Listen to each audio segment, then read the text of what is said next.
അപ്പോൾ അത് 2009 ആ സംഭവം. ഇവർ ഈ സിനിമയെപ്പറ്റി ചർച്ച ചെയ്യാൻ വേണ്ടി ചെല്ലുന്ന സമയത്ത് അവരുടെ ദേഹത്തിൽ സ്പർശിക്കുകയും അവരെ അത്തരത്തിലുള്ള ലൈംഗിക ബന്ധത്തിന് ക്ഷണിക്കുകയൊക്കെ ചെയ്യുന്ന ഒരു രീതി ഉണ്ടായപ്പോൾ അവർക്കത് സഹിക്കാൻ പറ്റിയില്ല, അവർക്ക് താങ്ങാൻ പറ്റിയില്ല. അപ്പോൾ അതുകൊണ്ട് അവർ സിനിമ വേണ്ടാന്ന് വെച്ച് തിരിച്ചു പോകാനായിട്ട് തീരുമാനിച്ചു എന്നുള്ളൊരു കാര്യം എന്നോട് അന്ന് പറയുന്നത് 2009 തോന്നുന്നു പറയുന്നത്. ഈ സംഭവം എങ്ങനെയാണ്? ഈ സംഭവം നടന്നതിന് തൊട്ട് അടുത്ത ദിവസങ്ങളിൽ തന്നെ താങ്കൾ ഈ വിഷയം അറിഞ്ഞിരുന്നു? അത് പിറ്റേ ദിവസം തന്നെയാണ് ജോഷിച്ചേട്ടന് വളരെ ഷോക്കായിരുന്നു. കാരണം ഇങ്ങനെ കേരളത്തിൽ അദ്ദേഹം ഇടപെട്ട് അവർ വരുന്നു, അവരുടെ പ്രധാനപ്പെട്ട പല പ്രോജക്റ്റുകൾ മാറ്റിവെച്ച് വരുന്നു.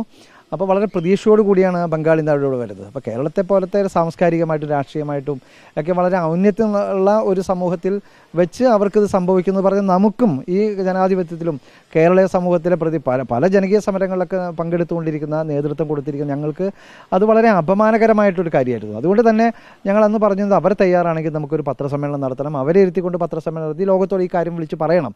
കാരണം ഇത്തരത്തിലുള്ള പ്രവൃത്തികൾ വീണ്ടും വീണ്ടും ആവർത്തിക്കുന്നത് ഇത് പുറത്തു വരാതിരിക്കുന്നത് കൊണ്ടാണ്, മൂടി വയ്ക്കപ്പെടുന്നത് കൊണ്ടാണ്. അപ്പോൾ അതുകൊണ്ട് അത് ഉണ്ടാവാൻ പാടില്ല.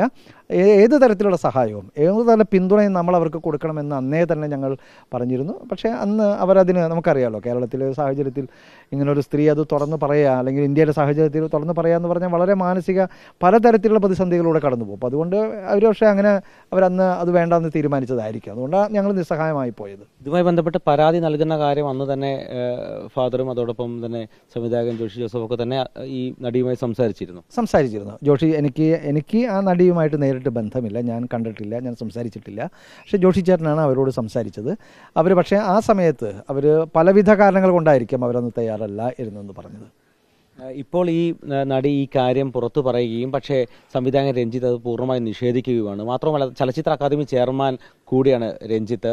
ഈ മന്ത്രി സജി ചെറിയാൻ അടക്കം ഇപ്പോഴും ഈ ചെയർമാനെ, ഈ സംവിധായകൻ രഞ്ജിത്തിനെ സംരക്ഷിക്കുന്ന ഒരു നിലപാടാണ് സ്വീകരിക്കുന്നത്. നമുക്കത് വളരെ വളരെ ദുഃഖമുണ്ടാക്കുകയും അതോടൊപ്പം തന്നെ വളരെ രോഷമുണ്ടാക്കുകയും ചെയ്യുന്ന ഒരു സംഗതിയാണ്.